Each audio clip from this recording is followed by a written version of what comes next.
If you want a bigger, stronger chest, more chiseled arms, and shoulders that can actually stay healthy long term, you have to master this movement.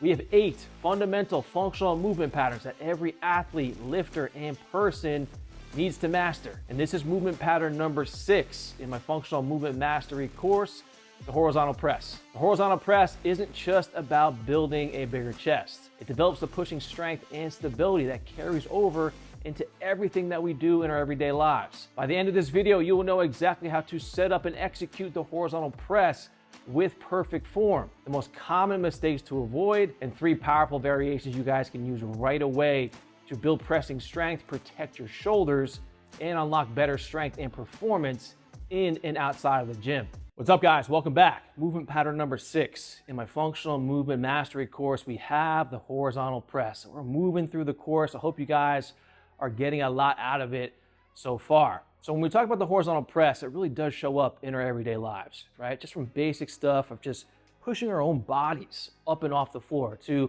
pushing a heavy couch across the room, pushing a heavy door open, into sports, more specifically contact sports or combat sports, where we're pushing an opponent forward or pushing an opponent off of us. And of course, into the gym as well with our lifts, where we're building strength and building muscle mass and size with the main muscles that we're working with this pattern, which are the chest, anterior delts, and triceps. So I personally separate the vertical from the horizontal press because the vertical press doesn't really work the chest at all. So it's just my preference to separate the 2 movement patterns. So we built a very strong foundation to press on with the vertical press, and we're gonna do the same exact thing with the horizontal press. We first need to master the high plank position and the body weight push-up. So first things first, hands are gonna be about shoulder width, feet are gonna be together. So we get to that plank position, feet are together. I want the shoulders directly over the wrist. I want you squeezing your glutes and tucking your abs in just like we did with the vertical press, because we don't want our hips to sag here in that push-up. So we tuck those abs in, squeeze the glutes, which brings our hips into a neutral position or a slight posterior tilt. So we need to keep that locked in throughout every single rep that we're doing. The other thing I want to talk about is shoulder positioning in a similar way. We talked about it with the vertical press, where I want those elbows at a 45-degree angle. And the reason why is we don't want internal rotation of the shoulders, just like we don't want an internal rotation of the hips with a lot of our lower body movements, because it's a weaker, less stable position. This is going to apply with our upper body movements as well. We want to create a strong position of the shoulder. A lot of people get hurt with different horizontal pressing variations, more commonly with the bench press, because of this internal rotation of the shoulders. It's not a strong position. It's not a safe position to have your shoulders in, especially under heavy load. So when we talk about shoulder positioning, hands are shoulder width, I want you guys to think about turning the pits of your elbows forward. So you guys can see, if you guys pay attention to my shoulders here, right now we're in internal rotation of the shoulders. I'm going to keep my hands pointed straight ahead, but I'm going to create torque.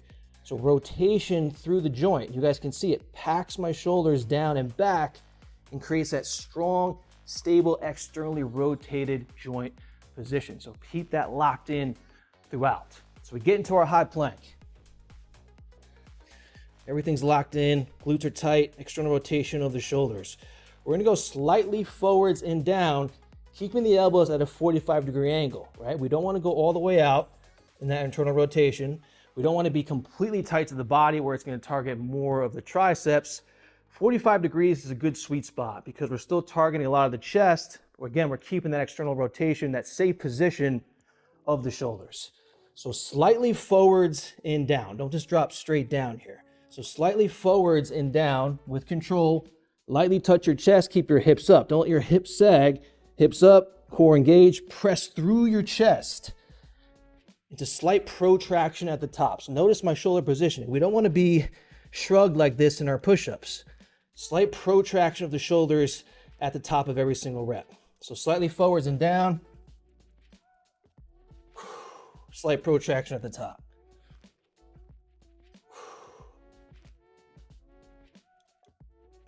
Variation number 1, we have the dumbbell incline bench press. So all of the mechanics and technique that I show with the incline press is going to apply to a flat bench press. Also, whatever resistance you're using, dumbbells, kettlebells, or barbells, the mechanics are pretty much going to be the same. So this is one of the best strength and muscle builders, targeting more specifically the upper chest, but the entire chest, the anterior delts, and the triceps. Everybody should be working a bench press variation in some capacity every week to maintain and build strength and to maintain and build muscle, especially as we're getting older, into our 30s, 40s, and beyond. So we get set up. I want the dumbbells on the legs. I like to rock forward and then rock one back, rock the other back. Feet nice and wide for extra stability. From here, I brace and press all the way up. The main difference from the bench press compared to the push-up is scapular positioning. So in the push-up, I talked about that protraction at the top. So with the bench press, we actually want to be retracted. So I want you guys to think about really pressing your scapula into the bench. This is going to put the chest in a slight stretch to begin, also a slight arch of the back. From here, all of our pressing principles are going to apply. Elbows at a 45-degree angle. We're going to lower down, taking 2 to 3 seconds to lower. Get a full stretch in the bottom, and then press through the scapula and through the chest to then squeeze the chest at the top of the rep. So we take the breath in as we lower, and as we're lowering, pressing up. So we'll get a slight pause in the bottom in that stretch position. Press through the scapula and through the chest, squeezing the chest at the top.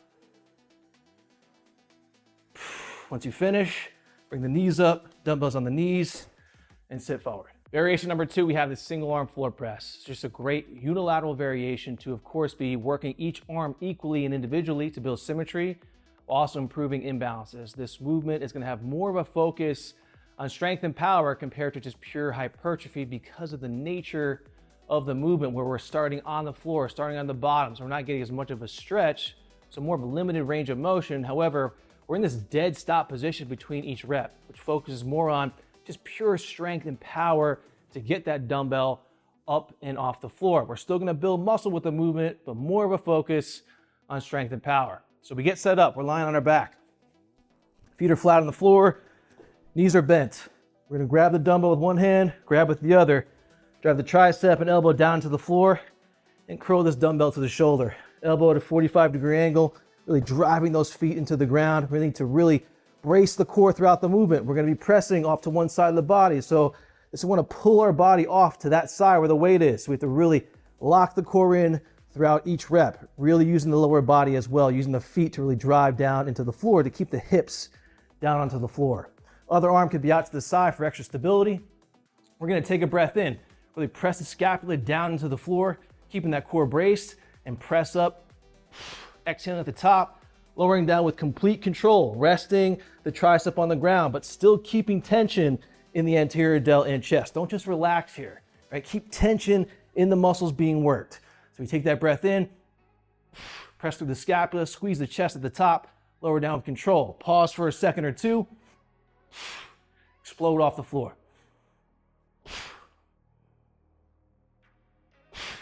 Once you guys are finished, lower down with control, hand over hand, lower the dumbbell down to the ground. All right, guys, variation number 3, we have kettlebell close grip push-ups. So any sort of close grip variation is still going to work the chest, but it's going to put more focus on the anterior delts and even more specifically on the triceps. So inside my training app, if you follow my daily workouts, you guys know I love this movement. We always are doing some sort of close grip variation in some capacity every single week just to really round things out.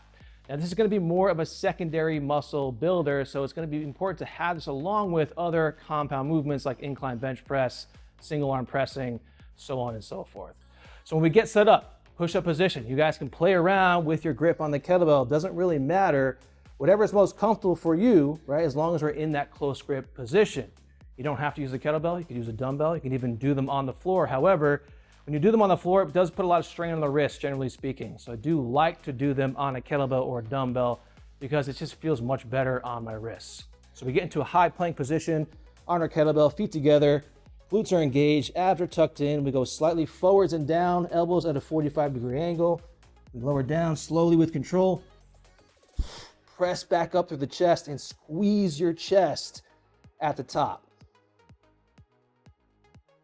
I want you guys to lower down with control. Don't rush through your reps. It's going to be better on your joints when you move a little bit slower. And it's going to be better for muscle building as well. All right, guys, that is a wrap on movement pattern number 6 of my functional movement mastery course, the horizontal press. If this video helped you out, make sure to drop a like and subscribe to the channel so you guys do not miss movement pattern number 7 coming very soon. If you guys have any questions about pressing, whether it's shoulder pain, push-up progression, or bench press setup and technique, leave a comment below and I'll get back to you. As always, thanks again for watching another video. Keep training smart, and I'll see you guys in the next lesson.